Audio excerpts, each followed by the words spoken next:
தொண்டர்கள் அதாவது விசிலடிச்சாங்க குஞ்சுகளுக்கு தெரியல. அவருக்கு பின்னாடியே பால் பிடிச்சிட்டு போறத பெரிய சாதனை நினைக்கிற தாமரைக்கா கழகத்தை சார்ந்த தொண்டர்கள் எல்லாருமே திமுக கூட்டணியில போய் சேர்ந்திருக்காங்க. இந்த வருடத்துக்கான ஆஸ்கார் வேர்டு வந்து 2 பேருக்கு தர தயாரா இருக்கிறாங்க. ஏஆர் ரஹ்மானுடைய ஃபங்க்ஷன்ல கூட இந்த மாதிரி கூட்ட நெரிசலை கட்டுப்படுத்தலாம் கூட நிறைய பேர் செத்தாங்க. அது கழல பல லட்சம் பேர் கலந்துட்டாங்க. அதுல 5 பேர் செத்தாங்க. அதை போய் எட்டி கூட பார்க்காத அந்த கண்கள். அவர்கள் தொண்டர்கள் சோர்ந்து போகக்கூடாது, நம்மளுடைய தலைவரை இப்படி கார்னர் பண்றாங்களே அப்படின்னு நினைக்கிற அந்த தாவேகா தொண்டர்கள் கெமிஸ்ட்ரியா ஏடிஎம்கேவும் தாவேகாவும் அப்படி மிங்கிளா போறத பொறுத்து கொள்ளாமல் வாலண்டரியாக ஒரு 10 பேரை தயார் பண்ணி இன்று முதல் திராவிட முன்னேற்ற கழகத்தில் சார் பணத்துக்காகவா சார் அந்த கூட்டம்லாம் கூட்டினாங்க? விஜய் அவர்களுடைய பாதுகாப்பு சம்பந்தப்பட்ட முடிவுகளை விஜய் என்ற தனி மனிதன் எடுக்க முடியாது. வீடியோ ஒண்ணு வெளியிட்டாரு இல்லையா? அப்ப அவங்க சொல்லிதான் ஒரு வீடியோ வெளியிட்டாரா? உங்க பின்னாடி எந்த வாகனம் வரக்கூடாது, உங்க பின்னாடி தொண்டர் படம் வரக்கூடாது, உங்க பின்னாடி பெரிய மாசு வரக்கூடாது. சென்னை ஹைகோர்ட் சில நிபந்தனை. அதுல இறந்த 42 பேர்ல 15 பேர் பட்டியல் எடுத்து சேர்ந்தவங்க. பிரச்சாரம் வரத்துக்கு 4 நாள் முன்னாடி ஒரு பொதுக்கூட்டம் மாதிரி சின்ன சின்ன கூட்டங்கள் போட்டு நம்மளோட மீட்டிங்கை கொலாஸ் பண்ண அவர் சொல்லியிருக்காரு.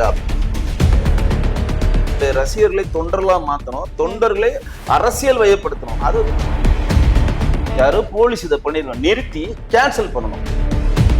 பொது இடங்கள்ல வந்து தன்னுடைய பரப்புரை பண்ணா 1 கோடி ரூபாய் எல்லா தலைவர்களும் வீதியில் இறங்கி வந்து மக்களை சந்திக்கிறப்ப ஒரு வழிகாட்டு முறைகளை ஏற்படுத்தி இருந்தால், இப்ப மேடை ஒருத்தர் ஏறினானா மாவட்ட தலைவர் இங்க வந்து பேசுறாருன்னா அந்த மாவட்ட தலைவருடைய கண்ணு எங்க இருக்குன்னா மொத்த கூட்டத்துல இருக்கிற அவர் கூட்டம் வந்து 200 பேர் மேல இருக்குதான் நான் பேசுவேன். அவன் இறங்காம செத்து போனானா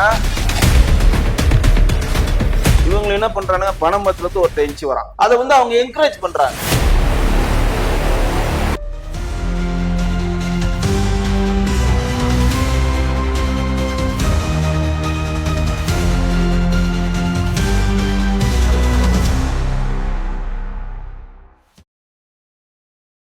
செங்கலம் சேனல் நேயர்களுக்கு அன்பு வணக்கம். இன்னைக்கு நம்மளோட சிறப்பு நேர்காணலுக்கு வந்திருக்காங்க அரசியல் விமர்சகர் வி.கே. வெங்கடேசன் சார். வணக்கம் சார். வணக்கம் மேடம்.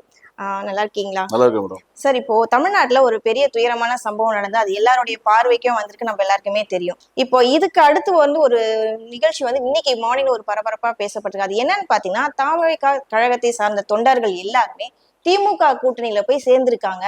அது முக்கியமா வந்து பாத்தீங்கன்னா அன்பில் மகேஷ் பொய்யாமொழி அவங்க வந்து திருச்சியில அங்க இருக்க மக்கள் எல்லாம் வந்துட்டு திமுகல சேர்ந்திருக்காங்கன்னு சொல்லிட்டு ஒரு பரவலா ஒரு விஷயம் பரவுது. அதை பத்தி உங்களுடைய கருத்துக்கு? இது ஜோடிக்கப்பட்டதுதான். இது நீங்களே சொல்றீங்க பாருங்க. இன்றைக்கு இந்த வருடத்துக்கான ஆஸ்கார் வேர்டு வந்து 2 பேருக்கு தர தயாரா இருக்கிறாங்க. அதுல ஒருத்தர் வந்து அன்பில் மகேஷ், இன்னொருத்தர் செந்தில் பாலாஜி. ஏன்னா வந்து இன்னைக்கு ஒட்டுமொத்தமா போன வாரம் ட்ரோல் யாருன்னா அமாவாசைன்னு சொல்லுகிறவர் செந்தில் பாலாஜியோட அமாவாசை இருக்கக்கூடிய சத்யராஜ் போட்டோ போட்டு மேலே இவர் போட்டோ போட்டு இவர் இப்படியே இருந்துக்கிட்டு இப்படி இப்படி இப்படி பார்க்குறது அப்படியே ட்ரோல் பண்றாங்க. இவருடைய நாடகத்துல எங்கெங்க நடிச்சாரோ அதெல்லாம் எடுத்து வந்து இவர் அன்பில் மகேஷ் ட்ரோல் பண்றாங்க. நம்ம என்ன கேக்குறோம்னா, அவர் வந்து அழுதாரா, அது வந்து விமர்சனம் பண்ண வரல. ஆனா அழுகைன்றது உணர்ச்சின்றது எல்லாருக்கும் எல்லா இதுக்கும் வரணும்ல. அதான உண்மையான உணர்ச்சி, அதான கரெக்ட். 68 பேர் செங்கல்பட்டுல கள்ளக்குறிச்சியில கள்ளசாதியில செத்த போது அழாத அந்த கண்கள். அதுக்கு முன்னாடி செங்கல்பட்டுல 20 பேரும் மரக்காணத்துல 20 பேர் கள்ளச்சாதியில செத்தாங்க. அப்பெல்லாம் அழல. ஏஆர் ரஹ்மானுடைய ஃபங்க்ஷன்ல கூட இந்த மாதிரி கூட்ட நெரிசலை கட்டுப்படுத்தலாம் கூட நிறைய பேர் செத்தாங்க. அது கழல. இவங்க விமான சாகச நிகழ்ச்சிங்க நடத்தினாங்க சென்னையில கடற்கரையில. பல லட்சம் பேர் கலந்துக்கிட்டாங்க. அதுல 5 பேர் செத்தாங்க. அதை போய் எட்டி கூட பார்க்காத அந்த கண்கள். அஜித்குமார் அடித்தே கொல்லப்பட்டார் எங்க? திருப்போணத்துல. லாக்அப் டெத்து கிட்டத்தட்ட தமிழ்நாட்டுல 4 வருடத்துல கிட்டத்தட்ட 900 லாக்அப் டெத் நடந்திருக்குன்றாங்க. அப்பாவி ஒரு வாட்ச்மேனை அடிச்சே கொண்டாங்க. அப்ப இந்த கண்கள் அழல. இதெல்லாம் கூட வேற டிபார்ட்மெண்ட், அது வேற டிபார்ட்மெண்ட், இது வேற டிபார்ட்மெண்ட் அப்படின்னு விவேக் சொல்லுவார்ல ஒரு படத்துல. அந்த மாதிரி அது வேற டிபார்ட்மெண்ட் வச்சுக்கோங்க. உங்க டிபார்ட்மெண்ட்லயே மலத்தறி பள்ளிக்கூடம் மாதிரி கழிப்பட சுவர் விழுந்து நிறைய குழந்தைகள் இறந்தாங்களே, அப்புறம் எங்க போச்சு இந்த அழுக? அப்ப இதுக்கெல்லாம் நான் அழமாட்டேன், இதுக்கு மட்டும் நான் வண்டியை பிடிச்சிட்டு போய் அழுவேன் அப்படின்றப்ப அது நடிப்புன்னு தானே சொல்லுவோம். இது அதில் மாற்றம் இல்லை. அப்ப இப்ப எப்படின்னா, கிட்டத்தட்ட வந்து விஜய் அவர்களும் காங்கிரஸ் அவர்களும் விஜய் அவர்கள் வந்து ராகுல் காந்தி அவர்கிட்ட பேசுறாரு, விஜய் அவர்கள் வந்து பிஜேபியான தேசிய ஜனநாயக கூட்டணி பேச்சுவார்த்தை நடத்திட்டு இருக்காரு அப்படின்ற ஒரு செய்தி பரவலா போயிட்டு இருக்கு. அது எந்த அளவு உண்மைன்னு தெரியாதுன்னா ஆந்தட்டிக்கான வந்ததாங்க விஜய் சார் வந்து வீட்டை விட்டு இன்னும் வெளியில வரல. அதிகபட்சம் இப்ப அடுத்த வாரம் கரூர்ல போய் நேரடியா சந்திச்சு ஒவ்வொருத்தருக்கு 20 லட்சம் கொடுக்க போறோம்னு சொல்லி இப்பதான் சொல்லியிருக்காரு. அவருடைய கட்சியின் சார்பாக ஆதவ அர்ஜுனா அவருடைய சொந்த வேலையா உத்தரகாண்ட் போயிருக்கா சொல்றாங்க. சோ டெல்லியில திரைமலை வேலைகள் பொது வழியில வந்தாதான் நம்ம அதை பத்தி விவாதிக்க முடியும். இப்ப என்னன்னா ஏடிஎம்கேவும் தாவேக்காவும் ரெண்டு கட்சியினுடைய தலைவர்களும் பேசாமலே பார்க்காமலே பழகாமலே ஆட்டோமேட்டிக்கா ஒரு கெமிஸ்ட்ரி மிங்கிள் ஆகுது. அது நாங்க சொல்லல, எடப்பாடி அவர்கள் வந்து அழைக்கல, வாங்க தேவையாக்க தொண்டர்களே வந்து எனக்கு ஆதரவு கொடுங்க தருமபுரியிலன்னு அவர் கூப்பிடல. விஜய் அவர்களும் அறிக்கை கொடுக்கல. நமக்கு வந்து இந்த இக்கட்டான சூழ்நிலையில எல்லா கட்சியும் நம்மளை பற்றி வரிந்து கொண்டு பழிச்சொல் சொல்லுகிற இந்த வேலையில நமக்கு ஆதரவா ஏடிஎம்கே சேர்ந்து எடப்பாடி அவர்கள் பேசுறாரு, பிஜேபியை சேர்ந்து அண்ணாமலை அவர்கள் பேசுறாங்க, நாயனந்த் அவர் பேசுறாங்க, தேசிய ஜனநாயக கூட்டணியில நம்ம சப்போர்ட் பண்றாங்க, அதனால நம்ம தொண்டர்கள்லாம் போய் உங்களுக்கு சப்போர்ட் பண்ணுங்கன்னா அவரும் எங்கேயுமே சொல்லலை. எடப்பாடி அவர்களும் நாங்க உங்களுக்கு சப்போர்ட் பண்றோம், நீங்க வந்து எனக்கு ஆதரவு கொடுக்கணும்னு எங்கேயுமே கேட்கல. ஆட்டோமேட்டிக்கா அந்த தொண்டர்கள் ஆட்டோமேட்டிக்கா எப்படி மிங்கிள் ஆகுறாங்கன்னா, நம்மளுடைய தலைவர் ஒரு இக்கட்டான சூழ்நிலை இருக்கிறார், நம்மளுடைய தலைவர் வந்து தெரிஞ்சோ தெரியாம 42 உயிர்கள் பலியாயிடுச்சு, அதற்கான கேட்டு இருக்காங்க. இது தலைவர் வந்து அடுத்தது என்ன நடக்கும்னு தெரியல. ஏன்னா புசியானதுக்கும் வந்து ஜாமீன் ரத்தாயிடுச்சு, நிர்மல்குமாருக்கும் ஜாமீன் ரத்தாயிடுச்சு, அவருடைய கட்சியினுடைய கரூர் மாவட்ட தலைவர் மதியழனியும் பவுல்ராஜும் பிடிச்சி சிறைசாலையில போட்டாங்க. அப்ப அந்த கட்சி வந்து ஒரு தலைமை இல்லாமல் தடுமாறுகிறது. கிட்டத்தட்ட விஜய் சார் தவிர மிச்சம் எல்லாருமே ஒரு அப்ஸ்காண்டில் இருக்கிற அந்த வேலையில அவர்கள் தொண்டர்கள் சோர்ந்து போகக்கூடாது, நம்மளுடைய தலைவரை இப்படி கார்னர் பண்றாங்களே அப்படின்னு நினைக்கிற அந்த தாவேகா தொண்டர்கள் நமக்காக வந்து ஏடிஎம்கே கட்சியினுடைய தலைவராக இருக்கக்கூடிய எடப்பாடி அவர்களும் மற்றவர்களும் சப்போர்ட் பண்றாங்களே, அப்ப அவங்களுக்கு நம்ம சப்போர்ட் பண்ணுவோம்னு சொல்லி எடப்பாடி அவர்களுடைய பரப்புரை நடக்கிற தருமபுரி மாவட்டம் மற்ற மாவட்டங்கள்ல தாவேகா தொண்டர்கள் பேனர் அடிச்சு, இந்த பக்கம் எடப்பாடி அவர்கள் பேனரையும் இந்த பக்கம் விஜய் அவர்கள் பேனரை வச்சு நேரடியா போய் தன்னிச்சையா, நான் சொல்றது தன்னிச்சையா, எந்த தலைவரும் கேட்கல. எடப்பாடி அவர்கள் வந்து நான் ஒரு ஹெல்ப் பண்ணேன் நீங்க வாங்கன்னு சொல்லல, விஜய் அவர்களும் நமக்கு உங்க கிட்ட ஹெல்ப் பண்ணிருக்காங்க நீங்க போய் கூட்டத்தில் கலந்துக்கணும்னு சொல்லல.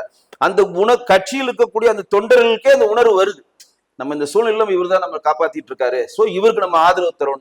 இந்த கெமிஸ்ட்ரி மிங்கிள் ஆகி ரொம்ப ஸ்ட்ராங்கா போயிட்டு இருக்கப்ப இவங்க எப்போதுமே தயார் நிலையில செந்தில் பாலாஜி, மகேஷ் பொய்யாமொழி எல்லாம் வச்சிருப்பாங்க. அன்பில் மகேஷ் எல்லாம் வந்து என்ன பண்ணுவாங்கன்னா தயார் நிலையில 100 பேர் வச்சிருப்பாங்க.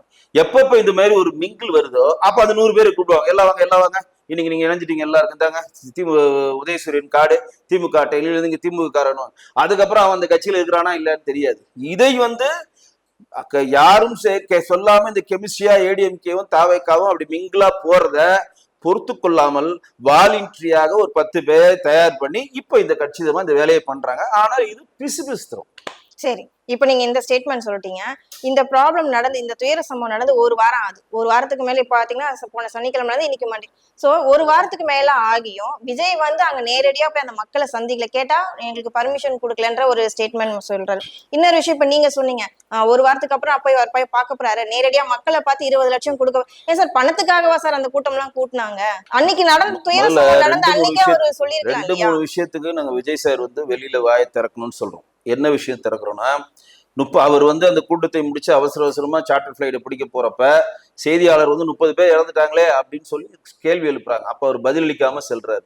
அப்ப அந்த இடத்துல விஜய் வந்து இருந்து எல்லாரையும் பார்த்திருக்கணும், எல்லா நிவாரணம் சம்பந்தப்பட்ட எல்லா விஷயங்களும் அவர் ஈடுபட்டு இருக்கணும்ன்றது தார்மீக உரிமை, எல்லாருமே அது சொல்றோம், மாற்று இல்லை. நானே அது சொல்றேன் பர்சனலா.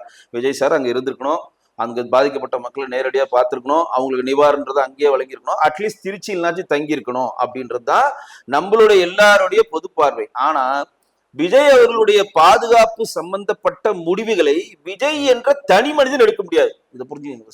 விஜய் வந்து அன்றைக்கு இன்னைக்கு இசட் பிரிவு பாதுகாப்புல இருக்காரு, அன்றைக்கு ஒய் பிரிவு பாதுகாப்புல இருக்காரு, இன்றைக்கு இசட் பிரிவு மாத்திட்டாங்க. ஒய் பிரிவு பாதுகாப்புக்குன்னா சுரட்சி முறையில 12 பேர் வந்து துப்பாக்கி போலீஸ் இருப்பாங்க. விஜயோடைய பாதுகாப்பு சம்பந்தம் பண்ண எல்லா டிசிஷனும் அவங்க தான் சொல்லுவாங்க.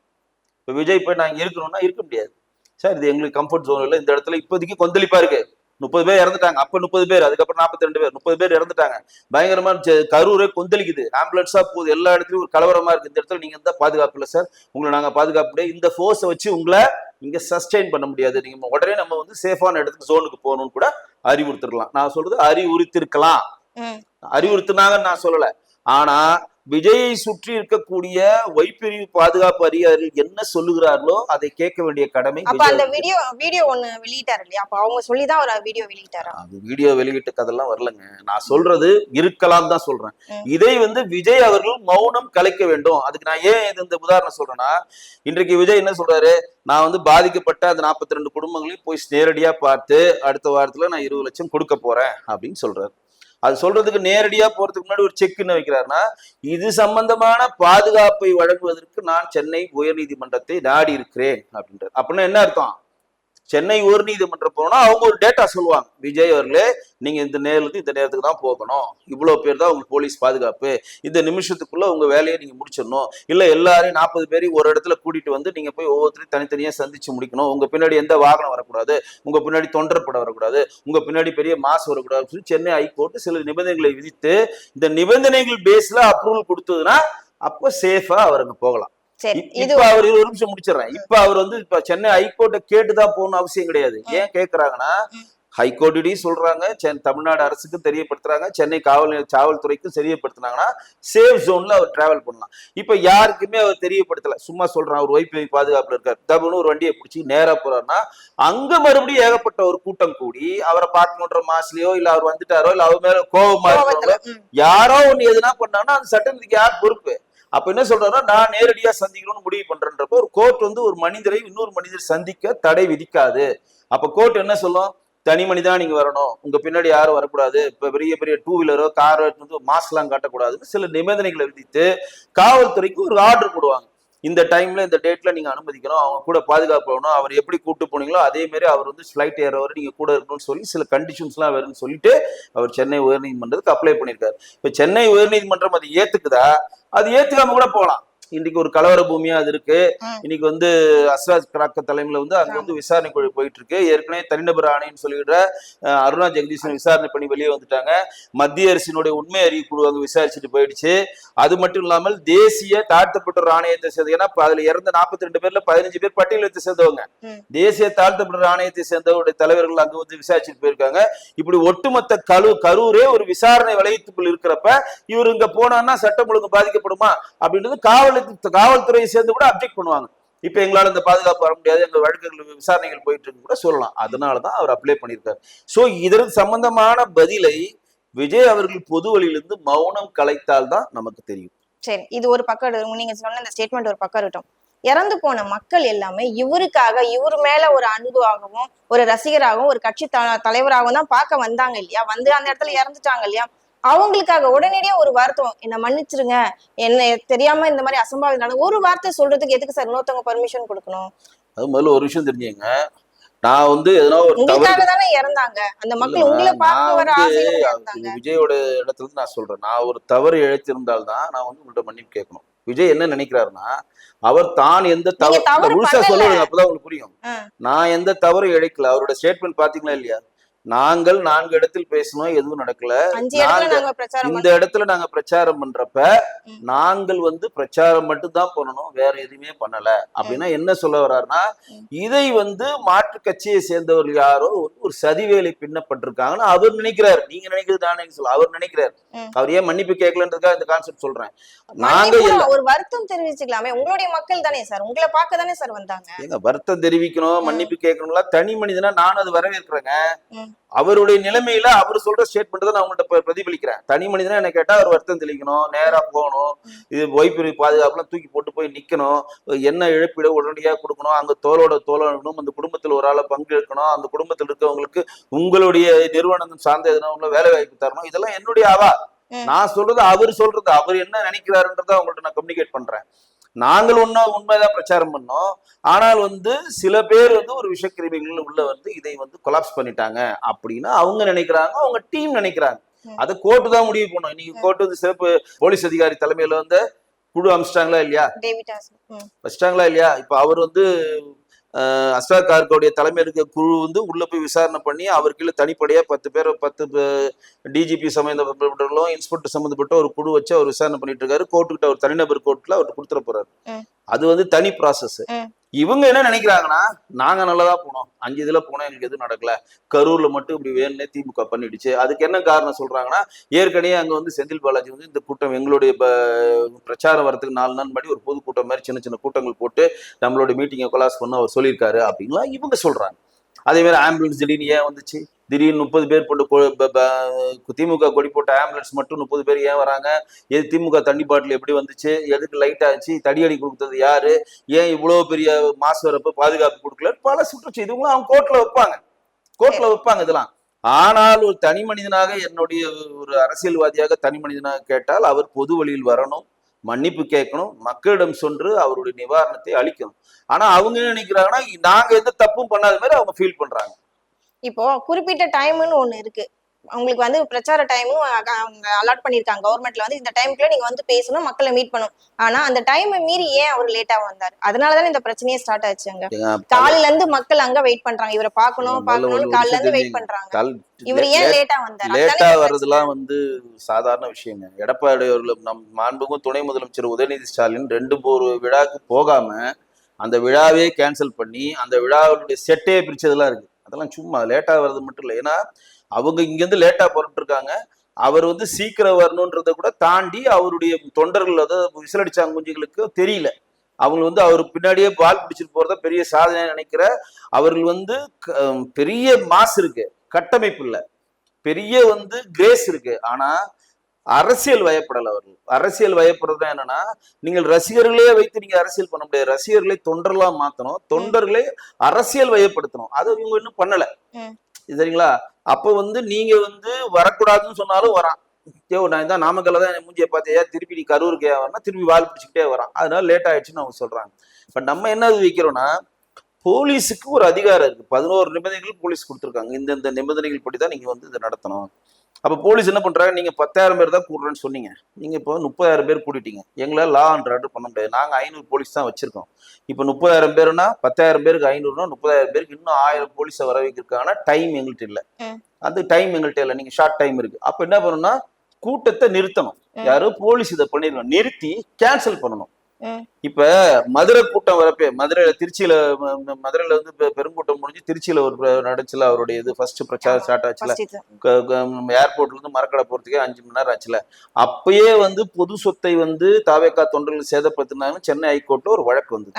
அப்ப என்ன பண்ணாங்க, மாண்புமிகு நீதியரசர் என்ன சொன்னார்னா, எந்த அரசியல் தலைவர்கள் வந்து ரோட் ஷோ பண்ணாலும் பொது இடங்கள்ல வந்து தன்னுடைய பரப்புரை பண்ணா 1 கோடி ரூபாய் டெபாசிட் கட்டணும் அப்படின்னு ஒரு இதை சொல்றாங்க. பட்டணும், அரசு அதுக்கான ஆவணங்களை தயாரிச்சு ஒரு வழிகாட்டுதல் முறையை ரெடி பண்ணணும்னு சொன்னாங்க.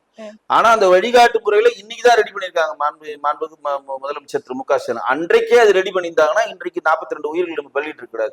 இன்றைக்கு என்ன ரெடி பண்ணி சொல்றாங்க, வழிகாட்டு முறையை சொல்றாங்க, கோர்ட்ல சப்மிட் பண்ண போறாங்க. குறிப்பிட்ட டைம்ல இருந்து 1 மணி நேரம் லேட்டா வரலாம், அதுக்கு மேல லேட்டா வந்தா அந்த கூட்டம் கேன்சல் செய்யப்படும். குறிப்பிட்ட பேர் தான் வரணும், அதுக்கு மேல ஆட்கள் வந்தா திருப்பி அனுப்பப்படுவார்கள். குறிப்பிட்ட டைம் தான் பண்ணும், அதுக்கு மேல எந்த கூட்டங்களும் பண்ணக்கூடாது. அது வந்து ரோட் ஷோ, பப்ளிக் இடத்துல இது கூட்டு பர்மிஷனே இல்லை, தனியா போயிடணும், அங்கதான் இந்த பொதுக்கூட்டங்களை பண்ணிக்கணும்னு சொல்லி இன்னைக்கு ஒரு வழிகாட்டு மூலம் ரெடி பண்ணிருக்காங்க. இதை கோர்ட் அன்னைக்கு அறிவுறுத்துறப்பயே அவசர கட்சி கூட்டம் கூட்டி, அவசர அமைச்சரவை கூட்டி, ஏன் நல்லா கேளுங்க, இதுல எப்படி ஒரு திமுக பிளே பண்ணுதுன்றது புரிஞ்சுங்க. பிரேமலதா மேடம் போயிட்டு இருக்காங்க பொதுக்கூட்டங்கள், பிரச்சாரமே பிளஸ் நடைபயணம் போயிட்டு இருக்காங்க. எடப்பாடி பழனிசாமி அவர்கள் பிரச்சாரம், பொதுக்கூட்டம், நடைப்பயணம் போயிட்டு இருக்காரு. அன்புமணி அவர்கள் பிரச்சாரம், பொதுக்கூட்டம், நடைப்பயணம் போயிட்டு இருக்காரு. எங்களுடைய மாநிலத்தில் நாயனார் அவர்களுக்கு சாட் கொடுத்தாச்சு, பிரச்சாரம், பொதுக்கூட்டம், நடைப்பயணத்துக்கான சாட் எல்லாம் கொடுத்து எல்லா தலைவர்களும் வீதியில் வந்து மக்களை சந்திக்கிறதுக்கான வேலைகளை பண்ணிட்டு இருக்காங்க. சில பேர் ஸ்டார்ட் பண்ணல, சில பேர் ஸ்டார்ட், எடப்பாடி அவர்கள் 1 மாசம் 2 மாசமா போயிட்டு இருக்காரு, சில பேர் ப்ராசஸ்ல போயிட்டு இருக்காங்க. அன்புமணி அவர்கள் போயிட்டு இருக்காரு, பிரேமலதா மேடம் போயிட்டு இருக்காங்க. அப்ப இவ்வளவு பேர் போயிட்டு இருக்கப்ப விஜயும் போயிட்டு இருக்காரு. நல்லா கேளுங்க.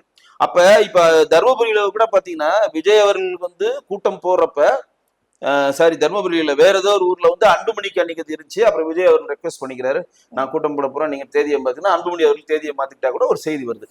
அப்ப எல்லா தலைவர்களும் வீதியில் வந்து மக்களை சந்திக்க வரலன்னா அதற்கேற்ற போலீஸ் ப்ரொடக்ஷன்ஸ் நம்ம கிட்ட இருக்கான்னு கேட்டா இல்ல.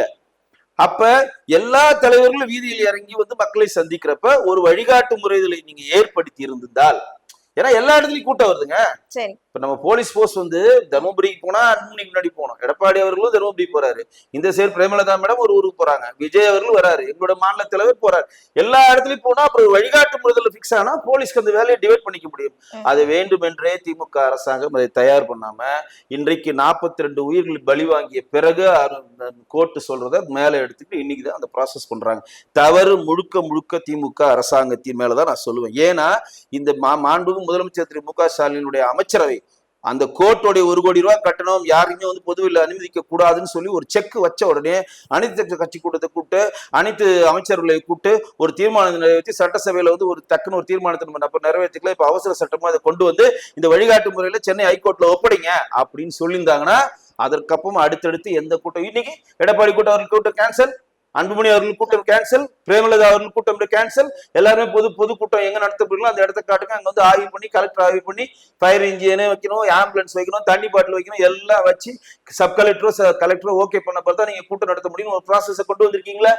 இதை அன்றைக்கு கோர்ட் மதுரையிலயோ திருச்சியில மரக்கடையில இந்த பிரச்சனை வரப்பே கோர்ட் அறிவுறுத்துறப்பே இந்த அரசாங்கம் வந்து ஒரு துரிதிய முறையில் செயல்பட்டு இருந்தா இன்னைக்கு 42 உயிரை நம்ம காப்பாற்றலாம். இப்போ இந்த தவறுகள் வந்து திமுக மேலதான் போலீஸ் ப்ரொடக்ஷன் கம்மியா இருக்குன்னு சொல்ல வரீங்க. நாங்க எங்க தரப்புல மக்கள் தரப்புல என்ன சொல்றாங்கன்னா, இப்ப தமிழக வெற்றி கழகத்துல இவ்வளவு பேர் வருவாங்க, ஒரு 10,000 ஒரு 30,000 பேர் வருவாங்கன்னு தெரிஞ்சிருக்கும் இல்லையா? முன்னமே அவர் விஜய்க்கு தெரிஞ்சிருக்கும். சோ அவர் என்ன பண்ணிருக்கலாம், அந்த ஏரியால இருக்க தொண்டர்களை வந்துட்டு ஒரு 10 நீங்களே வந்துட்டு அந்த கயிறுலாம் கட்டி நீங்களே வந்துட்டு மக்களை கண்ட்ரோல் பண்ணிருக்கலாம் இல்லையா? அந்த மாதிரி ஒரு அட்வைஸ் கொடுத்துருக்கலாமே. ஏன் அவங்க மாதிரி சொன்னதை நீங்க சரியா புரிஞ்சுக்கலாம் நினைக்கிறேன். விஜய் அவர்களிடம் கவர்ச்சி இருக்கிறது, கட்டமைப்பு இல்லைன்னு நான் அன்னைக்கு அப்பயே சொல்லிட்டேன், முதலுடைய சந்திப்புலேயே சொல்லிட்டேன். கட்டமைப்புனா என்ன? ஒரு தலைவர் வந்து மேடை ஏறினோன்னே என்னமா பண்ணுவாங்க? எல்லா தலைவரும் நான் பார்த்த வரையும் அந்த கட்சியினுடைய அந்த மாவட்ட தலைவர் பேரை ஃபர்ஸ்ட் சொல்லுவாங்க. சார் நீங்க கட்டமைப்பு இல்லைன்னு சொல்ல வரீங்க, நான் அதை ஒத்துக்கிறேன். இது வந்து 5வது கூட்டம் 6வது கூட்டம். இதுக்கு முன்னாடியே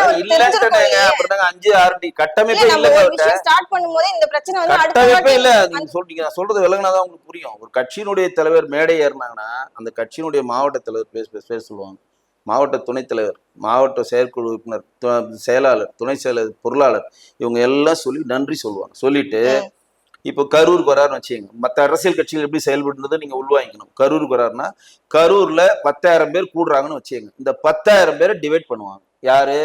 மாவட்ட தலைவர் உங்களோட ரெஸ்பான்சிபிலிட்டி 300 பேரு, மாவட்ட துணைத் தலைவர் உனக்கு ரெஸ்பான்சிபிலிட்டி 100 பேரு, எப்ப செயலாளர் உனக்கு 200 பேரு, துணை செயலாளர் உனக்கு இது, இணை செயலாளர், பொதுச் செயலாளர் இத்தனை பேரு, பொருளாளருக்கு இத்தனை பேரு, செயற்குழு உறுப்பினரோ யாரோ பிளா பிளா பிளா இவங்கெல்லாம் பிரிச்சுட்டு இவர்களை கொண்டு வந்து பாதுகாப்பா வைத்திருந்து அவர்களுக்கு குடிநீர் வழங்கி அவர்களுக்கு சாப்பாடு வழங்கி அவர்களுக்கு வேண்டிய எல்லா உதவிகளையும் செய்து எப்படி நீ கொண்டு வந்தியோ அப்படியே கொண்டு போய் வீட்டுல சேர்க்கறது தான் அந்த கட்டமைப்புன்றதுக்கான பணி.